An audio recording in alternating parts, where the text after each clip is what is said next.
Hello ladies and gentlemen. Before the video starts, I'd like to raise awareness on a friend's GoFundMe. Her family restaurant has been going through some hard times and I thought I could help them by raising awareness for it on my own channel. A link to it will be provided in the description. Please donate any amount of money you want or spread awareness for it however you can. I'm not asking for much, just to give a moment of your time to help them out. Any form of help would be deeply appreciated. Thank you. This guy right here is Shadow, and he's kind of my biggest rival. He's also a real buzzkill. And by the way, he roller skates. They're air shoes. Wait, did he just break the fourth wall? Oh my god, that's the funniest shit ever. Being a fan of Sonic the Hedgehog is nothing short of a roller coaster. It's a never-ending cycle of going up and down with games that are fun to play, games that are horribly unplayable, games with well-written story and characters, and stories that just happen to be badly written fanfiction with a budget. Over the years, the inconsistency of this franchise has led the fandom to having a lot of mixed feelings on how they should feel about the series. There's really no end to how chaotic it gets. However, there seems to be something of an anomaly to this that all fans seem to recognize, something that everyone agrees on 100%, and that is how Shadow the Hedgehog really has it out for Tails.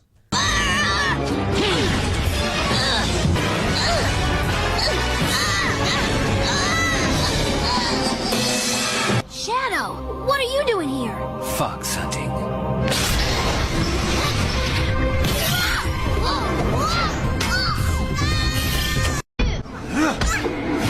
Shadow the Hedgehog has become one of the most, if not the most celebrated character in the Sonic franchise, which I honestly don't think was something Sonic Team expected to happen when they introduced him over 20 years ago. An edgy counterpart to Sonic with a more dramatic backstory compared to the rest of the cast. And yet somehow, ever since the release of Sonic Adventure 2, Shadow the Hedgehog has been hailed as one of the greatest video game anti-heroes from Sonic fans worldwide. Maybe it's our sense of nostalgia for the older games. Maybe there's things about Shadow's backstory that we picked up as adults that we couldn't recognize as kids. Or maybe it could just be that Sonic Team thought more deeply about this character than we realized. Shadow's story is defined by tragedy and rising above your misfortunes, learning to look forward instead of staying stuck in the past. Themes that are portrayed through his deeply intricate relationship with Maria Robotnik. Most of us already know the basics. Gerald Robotnik was a brilliant scientist desperate to save his ailing granddaughter and tried to create an ultimate life form that would cure all forms of sickness. And part of this involved research on alien DNA from Black Doom, a tyrannic alien overlord bent on conquering the universe. Shadow was created as a result and formed an inseparable friendship with Maria. But then guns stormed in to shut the research down, where Maria helped Shadow escape at the cost of her life. Since then, Gerald plotted a revenge plan to destroy humanity and use Shadow to do it. At first, Shadow believed that Maria's dying wish was to avenge her death. But through the help of Sonic and friends, he remembers that Maria's actual last wish was to protect humanity. He seemingly sacrifices his life to prevent the space colony Ark from destroying the Earth, but he mysteriously returns as Black Doom and his army invade the Earth. Uncovering the secrets of his origin, Shadow defeats Black Doom and restores peace to the Earth, all while vowing to move forward with his life while quietly remembering the good times he shared with Maria. It's a pretty standard villain-turned-hero story on a surface level. Nothing bad, but nothing all too complex. And unfortunately, due to Sega's mistreatment of the character, a lot of people have mistaken him for an edgelord. Thankfully, in more recent years, there's been much better portrayals of the character that reflect the intent of Team Sonic when he was first introduced. Iterations that give him more personality and motivation than the surface-level stuff we make fun of. And it's safe to say that 2024 has been one of the biggest years for the character. Possibly the biggest in all of Sonic's history. From Shadow Generations to the animated Origins series to his appearance in the third live-action Sonic movie, to even his own spotlight in recent Sega announcements. It really has been the year of Shadow. Seeing the character come so far in the last 23 years makes me feel nostalgic for those earlier days of his character's presence. To look back on the beginnings of Shadow the Hedgehog and see how he became the best Sonic character of all time. His first scene with Eggman freeing him is a pretty intimidating introduction. It showcases the power he's capable of and it's given greater effect by giving the player control over him as soon as the cutscene ends. After that, he explains the power of the Eclipse Cannon, and how installing the Chaos Emeralds into it will grant Eggman enough power to threaten the entire world to his will. It looks pretty cool with the way the two team up, but it also helps to foreshadow something else that's gonna happen later. The next time we take control over Shadow, he has a PTSD flashback about Maria's death, remembering her last words as he promises to fulfill what he assumed was a wish for revenge. For the moment, we're only given a small glimpse into his history, evading the military with Maria helping Shadow to escape. It's easy to tell that he's suffering from some sort of survivor's guilt. He feels responsible for her death, and the only way he believes he can make it up to her is by honoring her memory by fulfilling her supposed dying wish for revenge. It establishes pretty early on how Shadow isn't trying to get revenge for himself. Rather, he's trying to fulfill a promise that he made to his only friend. This was a really good way to show off Shadow's motivation to the audience without making him edgy, how he's driven by his friendship with Maria rather than his own baser impulses. And his first level, Radical Highway, shows us how determined he is to carry out Maria's legacy through the actions of the player. This is basically Shadow's own version of Green Hill, our introduction to what the character is capable of through gameplay. He's just as fast and powerful as Sonic, with all sorts of tricks and techniques to travel through obstacles and fight enemies. It's also a very refreshing experience, as taking control of Shadow for the first time throws us right back into a traditional Sonic experience. After several levels of robot combat and treasure hunting, Shadow brings us back into the fray with high-speed platforming, creating a greater sense of adrenaline that enhances the feeling of playing as him for the first time. The level that begins his journey of revenge while reminiscing on his lowest point. A really good turn for the story and the gameplay. And it gets even better when he has his first encounter with Sonic, demonstrating his power with a Chaos Emerald in hand. Not only is he capable of the same speed as Sonic, he can even outpace him, and he also possesses the power of teleportation. Shadow is unlike any opponent Sonic has faced before, showing how out of his league he is when compared to him. It's a really good part of the story that displays Shadow's power while establishing him as a rival for Sonic, building anticipation for the next time they meet. As the plot unfolds, Shadow and Eggman make an alliance with Rouge the Bat, and they make their move to collect the other Chaos Emeralds on Prison Island before it blows up. Eventually, Shadow gets a transmission from Rouge explaining how she's trapped, causing him to have another flashback to Maria's death. After a moment of hesitation, he rushes to rescue her in my personal favorite level of the game, White Jungle. Now before we go forward, there's something I should delve into to explain the depth of this part of the game. During the final story, it's heavily implied that Gerald modified Shadow's mind to be completely faithful and obedient to his whims, something of a failsafe to ensure he would succeed in his revenge. Of course, Shadow is fully set on fulfilling Gerald's revenge, or to be more accurate, Maria's wish. But when Rouge calls him for help, he starts to remember Maria. Flashes of his final moments with her, and all sorts of emotions accompany those memories. The guilt of failing to protect her, the fear of reliving that loss, the frustration towards himself for not being fast or strong enough to prevent it from happening. Shadow is literally having a PTSD-induced panic attack, as Rouge's helplessness reminds him of the horrors that occurred on the Ark. And not only is he having a panic attack during the cutscene, he's also having a panic attack in the stage as he rushes through the jungle. The adrenaline from his PTSD compels him to make it through the jungle as fast as possible, with the only thing on his mind being reaching Rouge before the island explodes. Remember how I mentioned earlier that Gerald altered Shadow's mind to fulfill his plan of destroying the Earth? This is the first time in the story where Shadow has a detour and puts his plan on hold to save Rouge. His emotions and willpower overread Gerald's programming, showing just how strong his friendship with Maria was. It's not exactly a detour as he needs the emeralds to complete his mission, but the important part is how Shadow has an inner struggle regarding his priorities. He's completely frantic to save Rouge so she doesn't end up like Maria, but he also tries to play off his PTSD-fueled sprint as going for the emeralds. That's because he's afraid of showing any emotion towards the situation to avoid reliving Maria's death. Remembering what happened to her causes him pain, but it also demonstrates his humanity and his attachment to another living creature that he grew to care for. So these two sides of him are in conflict, arguing over why he's rushing through the jungle or what he's after. There's a lot of interesting details that support this perception of Shadow's situation, but the biggest one is the lyrics and the music of this stage. The things the singer is saying during White Jungle represent Shadow's inner dissonance and how he's trying to hide his true feelings. Lyrics like "You're hiding something and are you scared of something?" showing how he's trying to hide the fear he has of reliving Maria's death. "Hurry through the unexplored land," showing how he's rushing through an unfamiliar place to rescue Rouge. "I'm not scared at all and I don't want to hear you," showing how he's trying to block out the sympathetic side of himself. Shadow's ego is trying to suppress these thoughts from reaching the surface, but his deep subconscious is taunting him for trying to hide these emotions. He does seem to care about Rouge, but he doesn't want to see it that way as he views it as a form of weakness. But as he travels further and further into the jungle, the truth makes itself clear and it becomes impossible for Shadow to deny it. One very interesting detail to this is how one of the lyrics is in second person. "Shadow, don't make me upset. You are frightened of something." This could be interpreted in two ways. Either Shadow is conflicting with himself, or it's Maria in his subconscious. This demonstrates how deeply damaged Shadow has become from his trauma. Rouge's helplessness parallels the look Maria had before she died, which strikes him to his core. To protect himself from having those negative thoughts, he constantly refocuses on his main objective. He's been deeply scarred by loss, and as much as he wants to pretend, he's still terrified of losing someone he's become close to again. It's the first time in the story that he shows compassion and humanity, and that part of him is represented in Maria. This was the point where the game was trying to tell you that Shadow isn't a heartless villain and he has legitimate good in him. It also demonstrates how he's beginning to break through the mental hold Gerald put on him. He previously determined that Maria wanted revenge, but Rouge reminded him of her kind-hearted nature.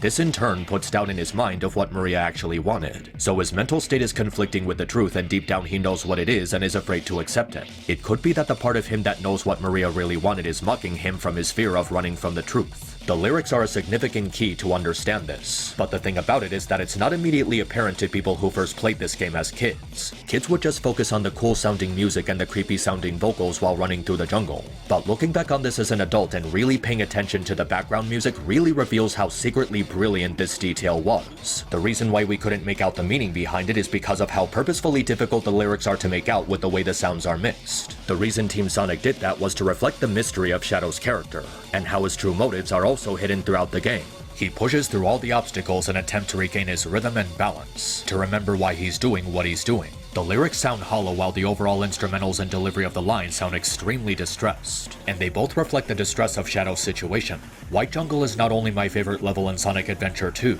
but it's also one of my favorite levels of any Sonic game. In spite of not being the final battle or the climax of the story, it manages to have just as many stakes and tension. The emotional weight of Shadow trying to hurry through the jungle to save Rouge to prevent another death like Maria's combined with this track makes this stage even more enriching to play through.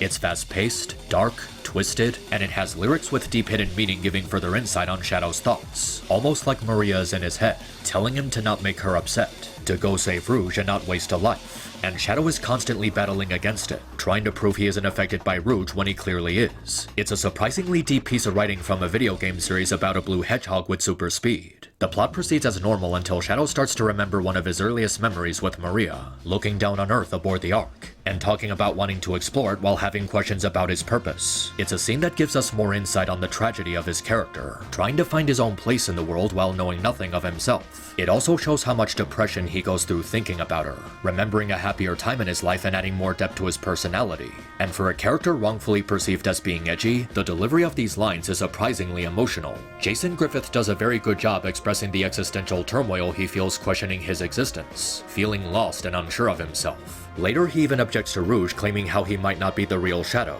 because whether he's the real one or not isn't important to him. He tells her that even if the memories aren't real, it's still him, and the only thing that matters is keeping his promise. That is a really thoughtful line of dialogue. Even when faced with the existential dread of just being a clone, he still perseveres and stays dedicated to fulfilling Maria's promise. Despite his PTSD and existential crisis, he still takes action and pushes himself forward.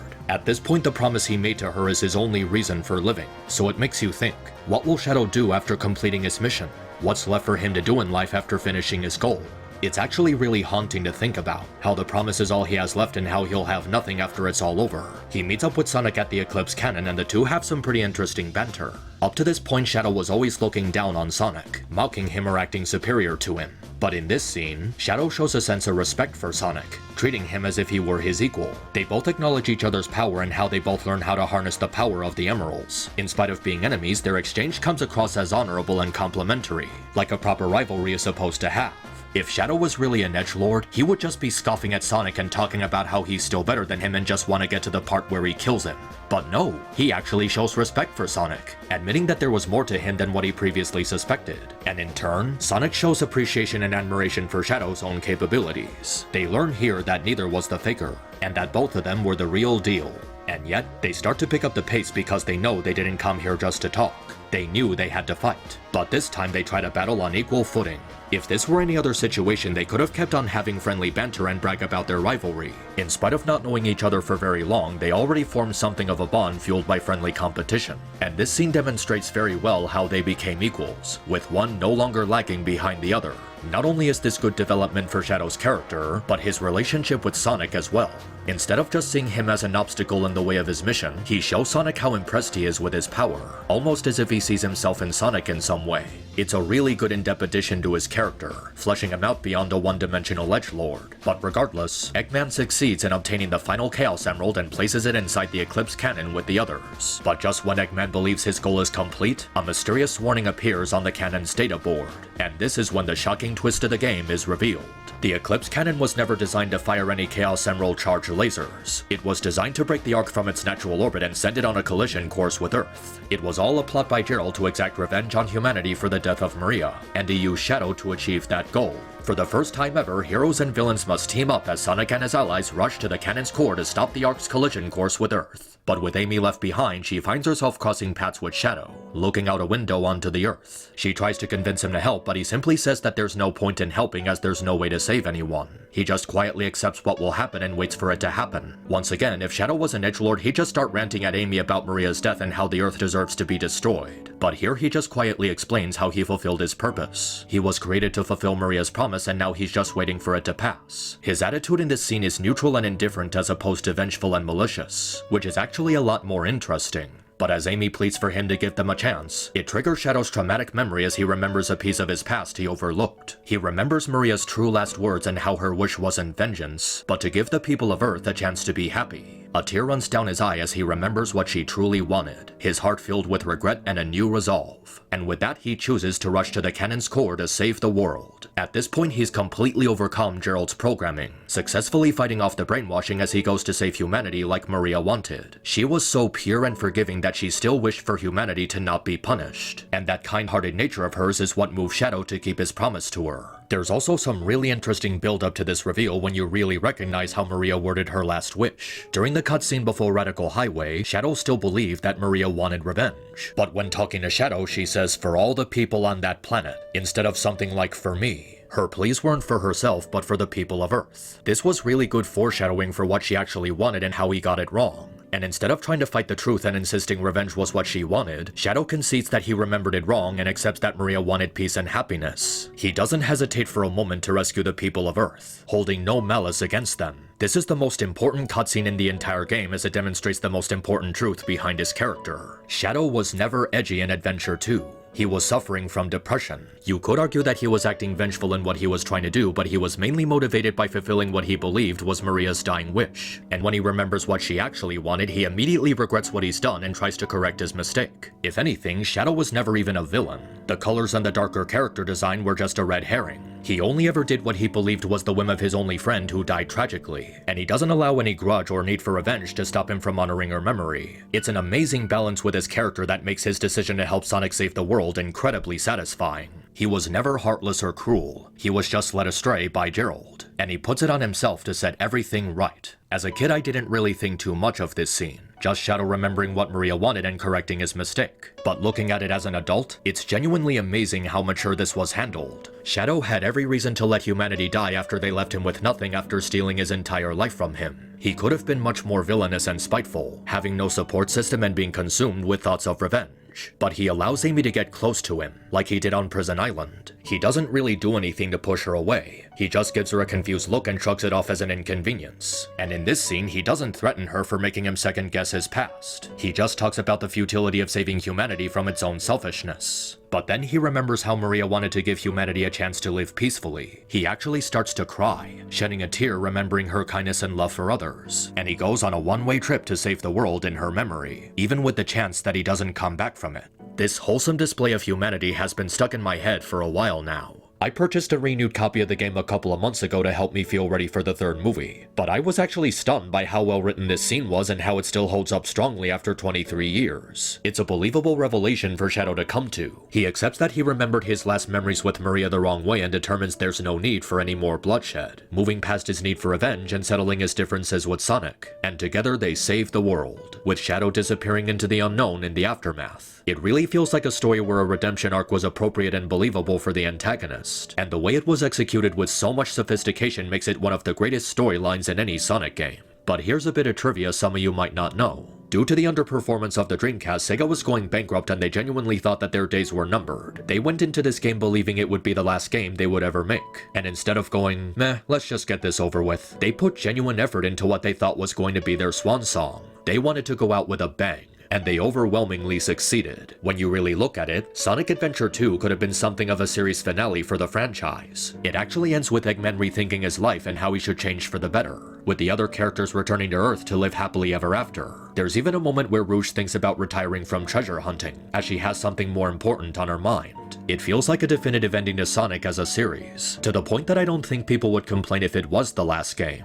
So with all that in mind, Shadow being the best character in all of Sonic was completely by accident. If Sega knew they were still going to exist and keep making games after this, I don't think they would have put so much passion and dedication into Shadow's storyline. They were fueled by the notion of going out on a high note, and put real thought and care into this game. And as silly as the plot can be with things like everyone being a stupid colorblind moron who can't distinguish between blue and black, it's still pretty well constructed from a logical perspective. The pacing and order in which events happen is well put together, even if you're not seeing it happen in chronological order. And because of how well Shadow's character is drenched in mystery, you don't see the big twist coming. Sonic Adventure 2 has quite possibly the perfect Sonic story. It masterfully captures the essence of the franchise, with Sonic and his friends going on a lighthearted adventure to save the world from Eggman's plans for world domination, while properly mixing in the tragic story of Shadow along with the character's darker tone.